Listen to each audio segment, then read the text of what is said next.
السلام علیکم ورحمۃ اللہ وبرکاتہ۔ بسم اللہ الرحمن الرحیم۔ امیر المومنین حضرت عمر بن خطاب رضی اللہ تعالی عنہ نے ایک دیہاتی سے گھوڑی خریدی اور اسے قیمت ادا کی، اس پر سوار ہوئے اور چل دیے۔ ابھی تھوڑی ہی دور گئے تھے کہ وہ لنگڑانے لگی۔ آپ رضی اللہ تعالی عنہ اسے واپس موڑ کر اس شخص کے پاس لے آئے جس سے گھوڑی خریدی تھی۔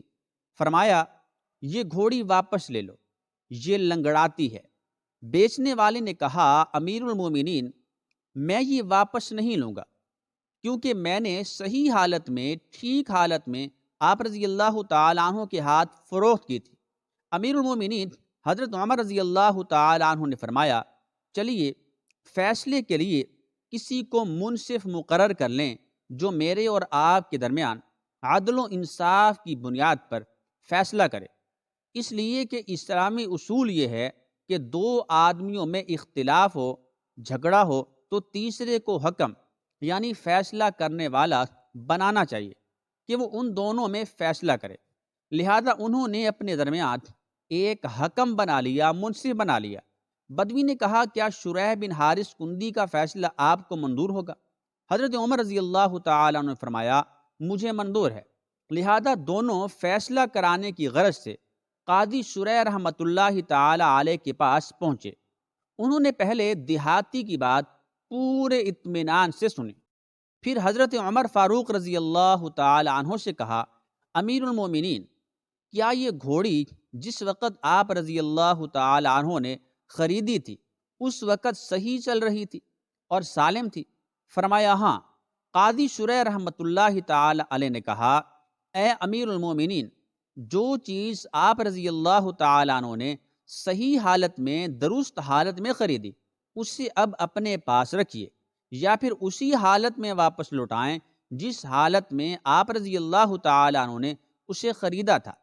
امیر المومنین نے قاضی شریح رحمۃ اللہ علیہ کی طرف بڑے تعجب سے دیکھا اور فرمایا، کیا یہ فیصلہ انصاف پر مبنی ہے؟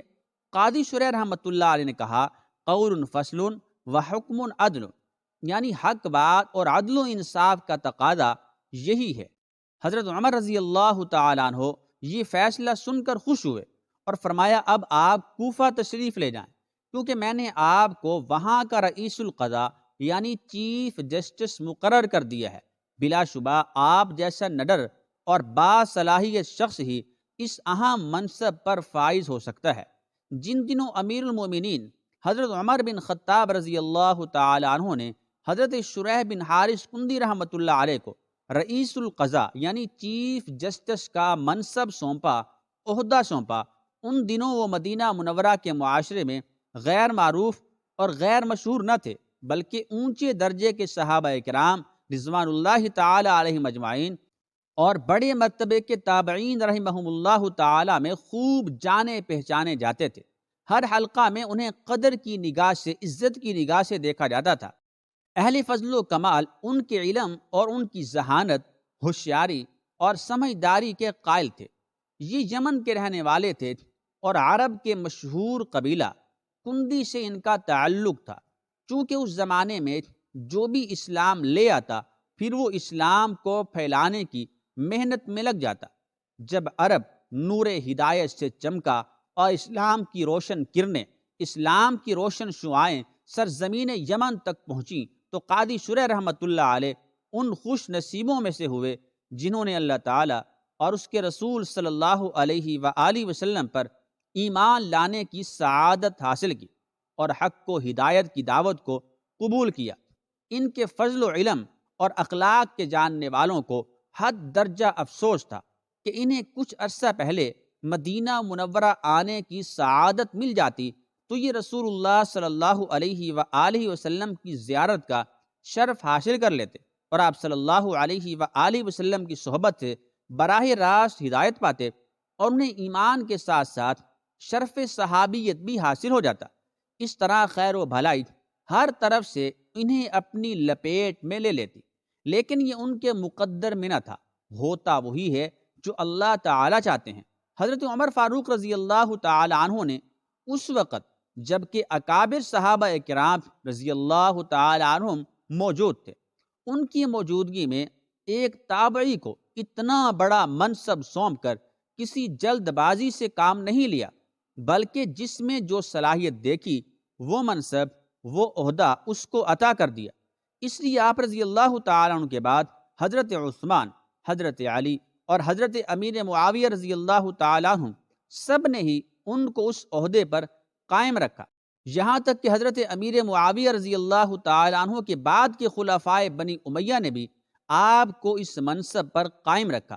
الحمدللہ آپ نے 107 سال کی عمر پائی، جس میں سے 60 سال تک اللہ تعالیٰ کی دی ہوئی توفیق سے قاضی کی حیثیت سے خدمات سر انجام دی۔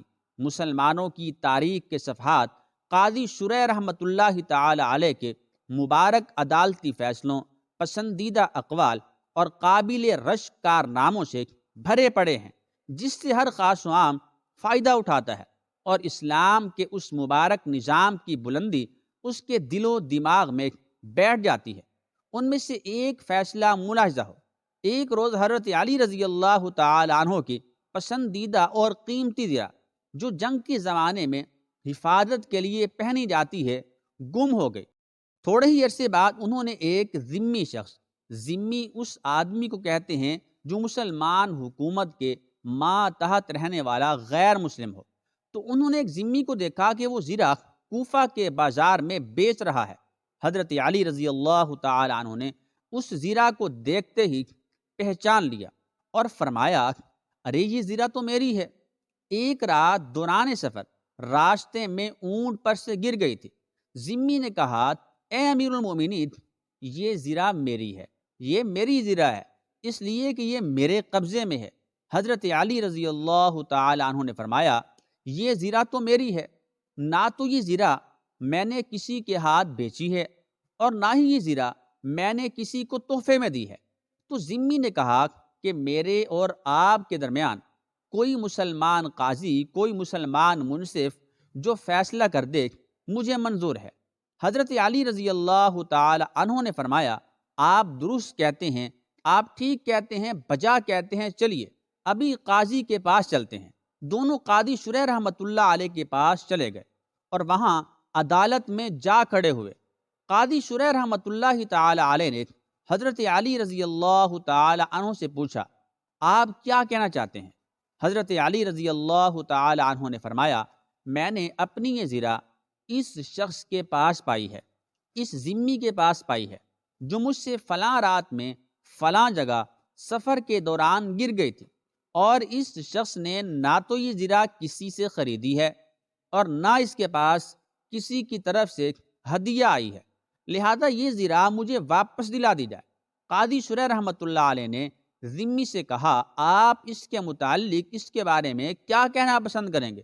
اس نے کہا، یہ زرہ میری ہے، چونکہ اس وقت میرے قبضے میں ہے، میں اس کا مالک ہوں، اور میں امیر المؤمنین پر کسی قسم کا کوئی الزام لگانا نہیں چاہتا ہوں۔